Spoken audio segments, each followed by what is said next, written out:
मोहतरम सामीन, अस्सलामु अलैकुम वरहमतुल्लाहि वबरकातुहू। अब हम आपको सुनाते हैं सैयदना अय्यूब अलैहिस्सलाम का किस्सा। अय्यूब अलैहिस्सलाम अंबिया की जमात में से एक हस्ती हैं। अल्लाह ताला ने सब्र के मामले में बतौर खास इनका तस्करा फरमाया है, लोगों के लिए एक मिसाल और नमूना ठहराया है। आपका नसबनामा यूं है: अय्यूब बिन मौस बिन राज़ेह बिन ईस बिन इसहाक बिन इब्राहिम अलैहिस्सलाम। ये सैयदना इसहाक अलैहिस्सलाम की नस्ल में से हैं। इब्राहिम अलैहिस्सलाम के दो साहिबजादे थे, इस्माइल अलैहिस्सलाम और इसहाक अलैहिस्सलाम। इनके बाद सब के सब अंबियाए किराम इसहाक अलैहिस्सलाम की नस्ल से थे, सिवाय नबी करीम सल्लल्लाहु अलैहि वसल्लम के। आप अकेले सैयदना इस्माइल अलैहिस्सलाम की नस्ल से हैं। इसहाक अलैहिस्सलाम के बेटे हैं याकूब अलैहिस्सलाम। इन्हीं याकूब अलैहिस्सलाम को इसराइल भी कहा जाता है। इसी निस्बत से बनी इसराइल का मतलब है याकूब अलैहिस्सलाम की आल औलाद।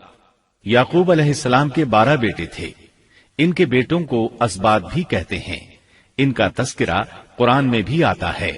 अब सवाल ये है कि जिन असबात का तस्करा कुरान मजीद में अंबियाए किराम अलैहिमुस्सलाम के साथ किया गया है, क्या वो याकूब अलैहिस्सलाम के बेटे थे या उन बेटों की औलाद में से थे?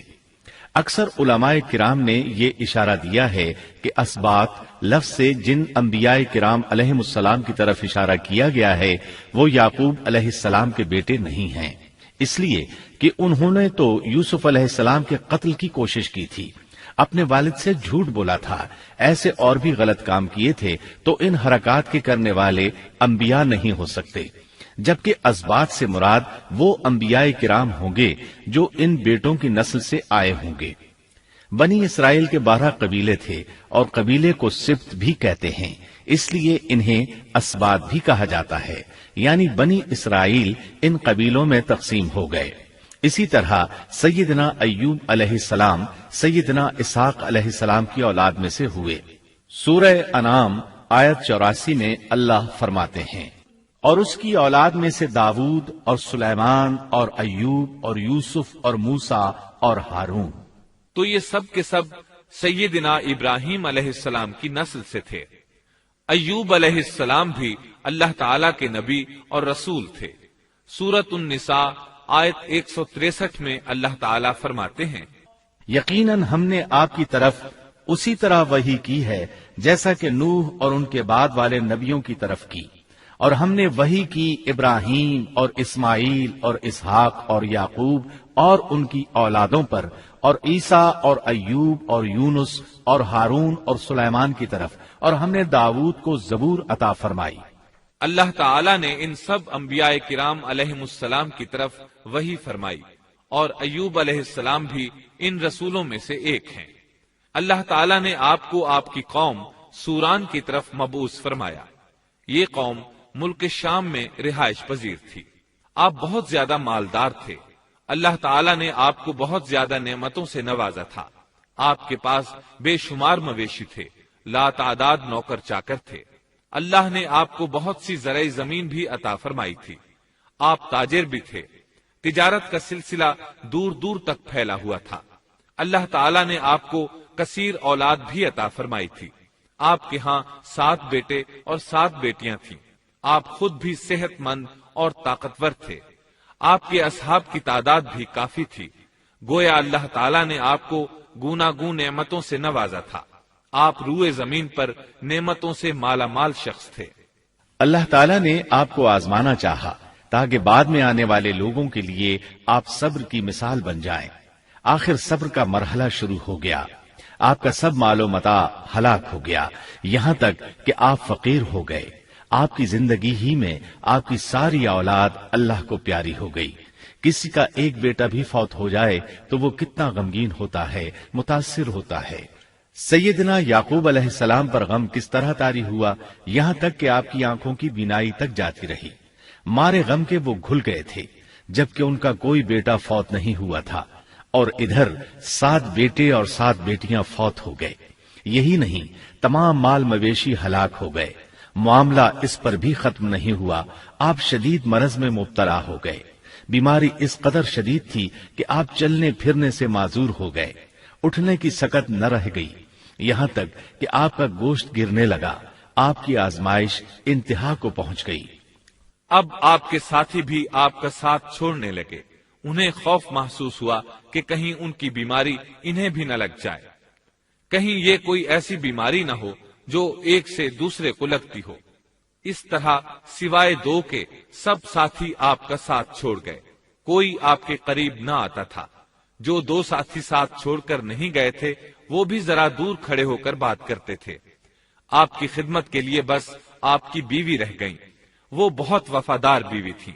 ये ज़ौजा मोहतरमा आपकी खिदमत करती, आपको खिलाती पिलाती, आपको नहलाती। फिर नौबत यहाँ तक पहुंची कि सारा ही माल बिल्कुल खत्म हो गया। अब बीवी साहिबा ने उजरत पर लोगों के घरों में काम करना शुरू किया ताकि कुछ कमा कर लाएं और खामन पर खर्च कर सकें। ये थे अल्लाह के नबी अय्यूब अलैहिस्सलाम। इतनी बड़ी आजमाइश में पूरे उतरे। आजमाइश भी 1-2 माह नहीं, पूरे 12 बरस जारी रही और एक कौल के मुताबिक 18 बरस जारी रही। आप इस दौरान मुजस्समा सब्र बने रहे। आपने कभी किसी से शिकवा तक न किया, यहाँ तक कि कभी ज़ौजा मोहतरमा से भी शिकवा न किया। साल हा साल इसी हालत पर गुजर गए। एक बार आपकी बीवी ने अर्ज करने की जरा हिम्मत की और कहा, आप अल्लाह के रसूल हैं, अगर अल्लाह के हुजूर दुआ करें तो वो आपकी बीमारी को खत्म फरमा देंगे, आपकी हालत को बदल देंगे। बीवी साहिबा के ये कहने के बावजूद आपने बीमारी के खत्म होने की दुआ न की, न ये कहा या अल्लाह मुझे रिस्क की फरावानी अता फरमा। बस रिजाए इलाही पर राजी रहे, तकदीर इलाही पर खुश रहे। आपने बीवी से फरमाया, जरा बताओ तो हम कितना अरसा खुशहाली और फरावानी में रहे हैं, कितना अरसा हम नाजो नेमत में रहे हैं। उन्होंने जवाब दिया, 80 साल। ये सुनकर आपने फरमाया, मुझे अल्लाह ताला से दुआ करते हया आती है। जितना अरसा खुशहाली में रहा उतना अरसा बीमारी और तंगदस्ती में नहीं गुजरा, इसलिए मैं अभी ये दुआ नहीं करूंगा कि वो मुझे शिफा अता कर दे या मेरी इस हालत को बदल दे, वाफिर रिज्क अता करे, जब तक मुझ पर 80 साल न गुजर जाएं।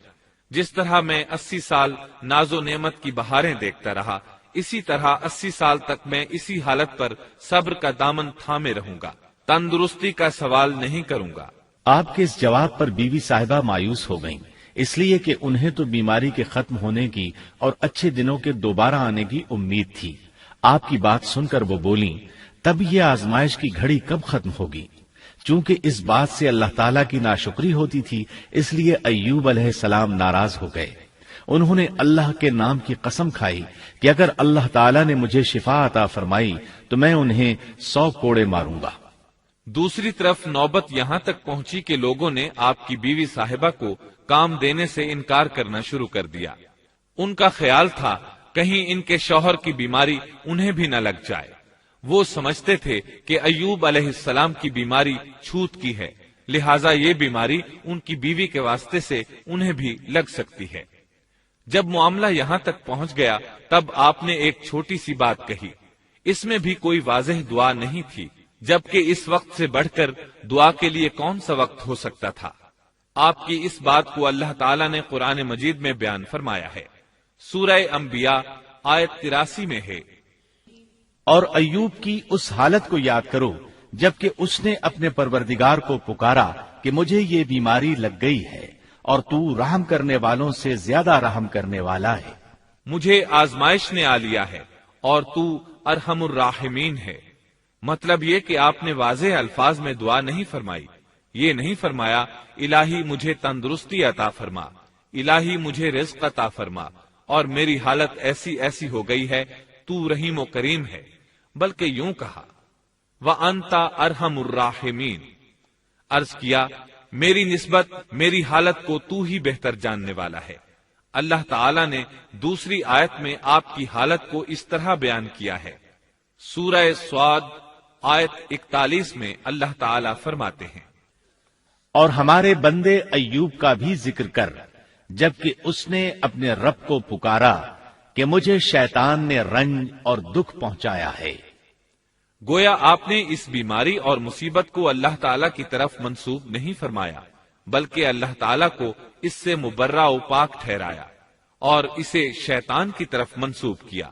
یوں نہیں کہا اللہ تو نے مجھے مصیبت میں ڈال دیا، بلکہ اس کو غیر اللہ یعنی شیطان کی جانب منسوب کیا۔ حدیث میں بھی اسی طرح آتا ہے، والشر ليس إليك، برائی تیری طرف سے نہیں ہے۔ اللہ تعالیٰ نے آپ کی التجا کو اسی لمحے شرف قبولیت سے نوازا۔ کتنے ہی موقع ایسے آئے تھے کہ اس سے قبل بھی آپ دعا کر سکتے تھے اور وہ قبول ہو جاتی، لیکن آپ نے صبر کا دامن تھامے رکھا۔ اسی لیے مدتوں سے ضرب المثل چلی آ رہی ہے صبر ایوب۔ جب آپ نے اپنے پروردگار سے اس انداز میں دعا مانگی تو اللہ تعالیٰ نے ان سے آزمائش ختم کر دی۔ اللہ تعالیٰ سورہ صاد آیت 42 میں فرماتے ہیں، اپنا پاؤں مارو، یہ نہانے اور پینے کے لیے ٹھنڈا پانی ہے۔ جب انہوں نے پاؤں زمین پر مارا تو پانی کا چشمہ جاری ہو گیا۔ علماء کرام کہتے ہیں جب انہوں نے اس پانی سے غسل کیا تو جسم کے بیرونی حصے سے بیماری ختم ہو گئی، اور جو ہی پانی پیا جسم کے اندرونی حصے کی بیماری ختم ہو گئی، اور یہ اللہ عز و جل کا عظیم احسان ہے۔ پھر سے بالکل تندرست بن گئے، ان کی صحت و توانائی لوٹ آئی، ایسے صحت مند ہو گئے جیسے پہلے کبھی ہوا کرتے تھے۔ ان کی زوجہ محترمہ باہر سے گھر آئیں تو بالکل نہ پہچان سکیں۔ ان سے پوچھنے لگیں، کیا آپ نے اللہ کے نبی میرے خاوند یعنی مرض میں مبتلا شخص کو دیکھا ہے؟ اللہ کی قسم، جب میرے خاوند صحت مند تھے تو بالکل آپ جیسے تھے، میں نے آپ سے بڑھ کر ان سے ملتا جلتا آدمی آج تک نہیں دیکھا۔ اس پر ایوب علیہ السلام بولے، کیا تم نے مجھے پہچانا نہیں؟ انہوں نے حیران ہو کر پوچھا، آپ کون ہیں؟ تب وہ بولے، میں ایوب ہوں۔ وہ بولی، سبحان اللہ، اس کا مطلب ہے بیماری ختم ہو گئی، اللہ تعالیٰ کا احسان ہو گیا۔ اس کے بعد اللہ تعالیٰ نے انہیں اہل و عیال کی نعمتیں بھی لوٹا دی، ان کے مویشی بھی انہیں واپس مل گئے۔ سیدنا ابن عباس رضی اللہ عنہما فرماتے ہیں، اللہ تعالیٰ نے صرف انہیں ہی اپنے فضل و کرم سے نہیں نوازا بلکہ ان کے ساتھ ان کی اہلیہ کو بھی اپنے خاص فضل و کرم سے نوازا، اس لیے کہ انہوں نے بھی اس عظیم آزمائش میں صبر کیا تھا، عظیم صبر کا مظاہرہ کیا تھا۔ اللہ تعالیٰ نے ان کی جوانی کو بھی لوٹا دیا۔ ان سے سیدنا ایوب علیہ السلام کے ہاں 26 بیٹے بیٹیاں پیدا ہوئے۔ یہ روایت بھی ملتی ہے کہ 26 بیٹے ہی بیٹے تھے، بیٹیاں اس کے علاوہ تھیں۔ اللہ تعالیٰ سورہ انبیاء آیت 84 میں فرماتے ہیں، ہم نے اس کو اہل و عیال عطا فرمائے بلکہ ان کے ساتھ ویسے ہی اور اپنی خاص مہربانی سے، تاکہ سچے بندوں کے لیے سبب نصیحت ہو۔ مطلب یہ کہ ان کی جوانی واپس کر دی، مال و دولت لوٹا دیا، اور یہ چیزیں انہیں فوراً واپس کر دی تھیں۔ جسمانی صحت بھی واپس فرمائی اور دنیاوی دولت بھی واپس کر دی۔ امام بخاری، امام احمد اور دیگر محدثین نبی کریم صلی اللہ علیہ وسلم سے روایت بیان کرتے ہیں کہ نبی کریم صلی اللہ علیہ وسلم نے فرمایا، جب سیدنا ایوب علیہ السلام غسل فرما رہے تھے تو ان پر ٹڈیوں کی موسلا دھار بارش ہونے لگی۔ یہ ٹڈیاں کیا تھیں؟ وہ سونے کی ٹڈیاں تھیں۔ اللہ تعالیٰ ان کو غسل کے دوران ہی اتارنے لگے۔ ایوب علیہ السلام نے ان کو کپڑے میں جمع کرنا شروع کیا۔ اس پر اللہ تعالیٰ نے فرمایا، اے ایوب، کیا میں نے تجھے مالدار نہیں بنا دیا؟ اس نئے نازل ہونے والے مال سے بے پرواہ نہیں بنا دیا؟ ایوب علیہ السلام نے عرض کیا، جی ہاں میرے پروردگار، لیکن میں آپ کی رحمت اور برکت سے تو بے پرواہ نہیں ہو سکتا۔ ہاں اے رب، لیکن میں تیری برکت سے دور کیسے رہ سکتا ہوں؟ ان کا مال و دولت سب واپس مل گیا، اہل و عیال بھی مل گئے، صحت بھی پلٹ آئی۔ یہ سب اللہ کے خاص فضل و کرم سے تھا اور اس عظیم صبر کے صلے میں تھا جو انہوں نے کیا تھا۔ اللہ تعالیٰ نے ان کی اہلیہ محترمہ پر بھی نرمی فرمائی، جیسا کہ سورہ صاد آیت 44 میں فرماتے ہیں، اور اپنے ہاتھ میں تنکوں کی ایک جھاڑو پکڑو۔ بالکل باریک تنکوں کی ایک جھاڑو لو، اس میں 100 تنکے ہوں، ان کو اکٹھا کر لو۔ اس کے بعد فرمایا، جھاڑو سے اسے مار اور قسم کے خلاف نہ کر۔ مطلب یہ کہ ایوب علیہ السلام نے اپنی بیوی کو 100 کوڑے مارنے کی قسم کھائی تھی۔ اللہ نے یہ تدبیر سمجھائی کہ 100 تنکوں کا جھاڑو لے کر ایک بار انہیں مارو اور قسم پوری کرو، قسم کی خلاف ورزی نہ کرو،